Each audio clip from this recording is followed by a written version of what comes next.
시청자 여러분 안녕하세요. 정썰TV입니다. 오늘도 조국 얘기를 좀 해야 되겠습니다.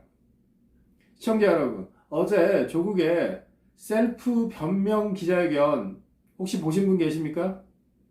보시다가 바로 꺼버리셨다는 분들이 대부분이신 것 같아요. 어떻게 그 낯뜨거운 변명을 그리고 해명이라 치고 국회에서 그것도 백주 대낮에 눈 뻔히 뜨고 TV 카메라 앞에서 대국민을 향해서 그렇게 기만적인 그리고 위선적인 행태를 이어갈 수 있느냐에 대해서 너무 끔찍하다라는 반응이 많은 것 같습니다. 조국 법무부 장관 후보자는 보통 사람이 아닙니다. 이 소위 말하는 내공, 그러니까 자기의 업무에 대한 내공, 그리고 자기가 살아온 인생에 대한 그 지혜, 그리고 그 경험에 대한 내공, 이런 게 대단하다는 의미가 아니고요. 어떤 거짓과 위선, 그리고 기만에 대한 내공이 대단한 거 아니냐. 저는 그렇게 봤습니다. 야, 조국 후보자 정말 대단한 사람이었습니다. 자기 딸 얘기를 하면서 울려 그러고, 자기 아버지를 얘기하면서 울려 그러고, 자기 어머니에 대해서 얘기하면서 안타까워하고, 딸의 오피스텔에 심야에 남자 기자들이 문을 두드린다. 딸이 무서워 벌벌 떨고 있다. 이런 짓 좀 하지 말아달라. 그러면서 눈물 짓는 그 생쇼. 조국 딸이 28 아닙니까? 근데 그 딸과 동갑이었던 예전에 국정원 여직원이 감금당했을 때 그 집 주소까지 찍어가지고 SNS에 올렸던 조국 후보자. 정말 가증스럽지 않습니까? 외고 학생 신분으로 2주간 인턴을 했는데 의대 SCI급 논문 제1저자가 됐다라는 거. 그거를 해준 교수의 아들은 서울대법대 인턴을 했다라는 거. 근데 조국 후보자가 어제 그 의대 제1저자를 만들어준 교수랑 만난 적도 없고 연락처도 없고 나는 모르는 일이다 이렇게 딱 잡아떼지 않습니까? 이런 일이 과연 가능할까요? 그 단국대 의대 교수가 조국 딸이 외국 대학을 간다 하니 그냥 해줬다 이런 얘기를 다 했지 않습니까? 근데 왜 그렇게 무리해서 했을까요? 그 단국대 의대 교수도 자기 아들이 서울대 법대 인턴 그 기대를 하면서 하지 않았겠습니까? 이게 일반인들이 생각하는 합리적인 상식 아닙니까? 다 모른대요. 나는 모른다. 법적으로 문제 없다. 아니, 인사청문회라는 게 그 자질과 도덕성을 가려내는 거지 그 후보자의 범법 행위를 가려내는 게 아니지 않습니까? 도덕적 문제가 법 위반 문제로 자연스럽게 연결되는 거니 도덕성 문제가 있는 후보자는 당연히 낙마되는 거고 그게 인사청문제도 아니겠습니까? 지금 일반적인 후보자였으면 조국 후보자 정도의 비위면은 벌써 2주 전에 자진사퇴를 했거나 임명철회가 됐었다고 봐야 온당합니다. 대한민국의 장관 후보자가 이런 사람이 장관이 되겠다고 날뛰는 모습에 너무나 놀랐습니다. 문재인 대통령이 자기를 임명할 거라는 확신이 없다면 절대 이런 행동을 하지 않았을 거라고 봅니다. 정말 무리한 행동입니다. 국민의 대표자가 행정부를 견제, 감시할 수 있도록 열심히 일하라고 준 국회 본청의 공간을 지금 국무위원도 아니고 일개 인사청문 대상 후보자인 조국 후보자가 대통령도 하지 못할 여당 정책위원장실을 혼자 독방으로 쓰고 그리고 그 넓은 국회 본청 246호 회의실을 떡하니 하루 종일 차지해서 기자들에게 거짓 변명을 해대는 모습에 우리나라의 민주주의가 어디에 있는지, 그리고 우리나라의 법치주의가 어디에 있는지 정말 원통하고 한탄스러운 날이었었습니다. 그러면서 흑수저라는 얘기를 대놓고 하면서 흑수저 청년들에게 미안하다, 뭐 이런 얘기를 제가 국회 근무할 때 글을 쓸 때 흑수저 그리고 헬조선 이런 말을 쓰지 않았습니다. 왜냐하면 이런 말을 쓰는 것 자체가 온당치 않을 뿐더러 계급의식이 내재되어 있는 표현이라고 봤기 때문입니다. 근데 이 좌파, 문재인 좌파 집권 세력들이 흑수저 청년들, 그리고 88만원 세대 청년들이라는 얘기를 서슴없이 하면서 우리가 청년을 안아주겠다, 보듬어주겠다, 청년을 위한 정책을 펴주겠다 했던 말들이 지금 와서 보면 다 그 청년들을 이용하려는, 이용의 대상으로 봤지 어떤 청년을 진짜 모시고 청년을 위한 정책을 할 어떤 목적으로 보는 게 아니라는 그런 사실이 조국을 보면서 입증되었습니다. 문재인 대통령, 제발 조국 후보자를 법무부 장관으로 꼭 임명하십시오. 제발 임명하십시오. 지금 보면 문재인 대통령이 임명하는 수순으로 착착 진행되고 있습니다. 그렇지만 이번만큼은 문재인 좌파 집권 세력의 의도대로 전국이 흘러갈 거라고 보지 않습니다.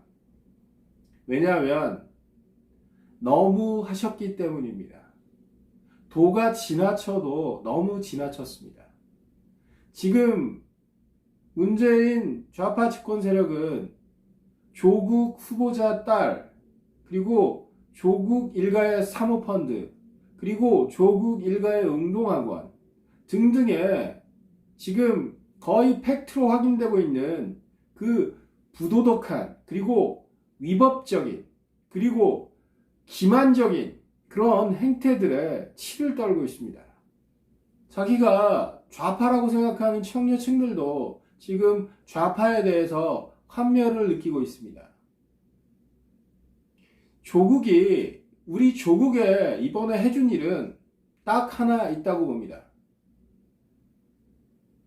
문재인 좌파 집권 세력, 우리나라 좌파 집권 세력이 얼마나 위선적이고 그리고 부도덕한 행태를 자기가 포장하면서, 그리고 약자를 도와준다는 포지션을 가지고서 얼마나 정치적으로 자기의 기득권을 유지하고 있는지에 대해서 적나라한 모습을 남김없이 보여준 것입니다. 정말 조국 후보자는 우리나라 조국을 위해서 참 좋은 일을 하셨다고 봅니다. 문재인 대통령이 이번에 조국 후보자를 임명한다면 이에 대한 활용점이 될 것입니다. 제발 문재인 대통령 임명하십시오. 꼭 부탁드립니다.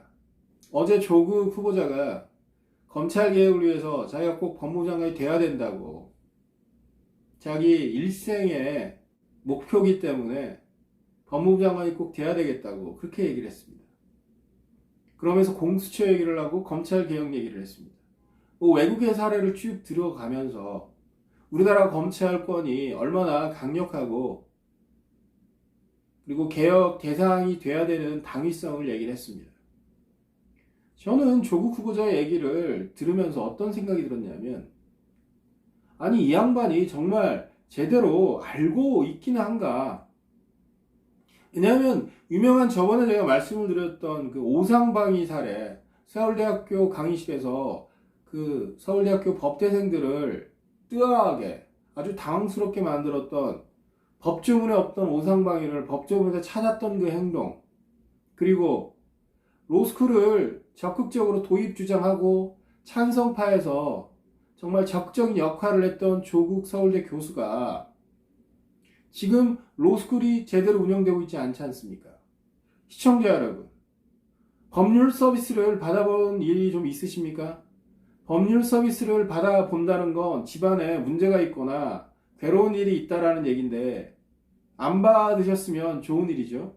근데 지금 제 주변에 법률 서비스를 받아봤다는 사람들 얘기가 로스쿨 도입 전이나 사법시험 체제 때나 똑같다는 거예요. 오히려 사법시험 체제 때가 변호사들이 더 영리하고 능력 있어 보였던 것 같다라는 얘기를 해주는 사람들이 많습니다. 지금 로스쿨을 도입해서 다양한 경험을 한 사람들에 대해서 변호사를 만들고 그리고 고시낭인을 없애겠다는 취지로 그렇게 로스쿨을 만들었는데 지금 이제 로스쿨이 10년 가까이 되다 보니까 로스쿨 낭인이 생기고 있습니다. 변호사 시험 합격률은 점점 떨어지고 있지 않습니까? 그리고 개천에서 용이 되는 마지막 통로를 차버린 거 아닙니까? 저는 로스쿨 제도 도입에 적극 찬성했던 조국. 그러면서 지금 로스쿨이 거의 음서제 아니냐는 의혹도 받고 있지 않습니까? 고관 대작들의 자녀들이 다수 로스쿨을 다니고 또 로스쿨을 졸업해서 변호사 활동을 하고 있는데 그 친구들이 좋은 로펌에 많이 가더라. 이런 얘기가 공동연한 비밀이라고 지금 하지 않습니까? 이거를 적극 찬성했던 사람.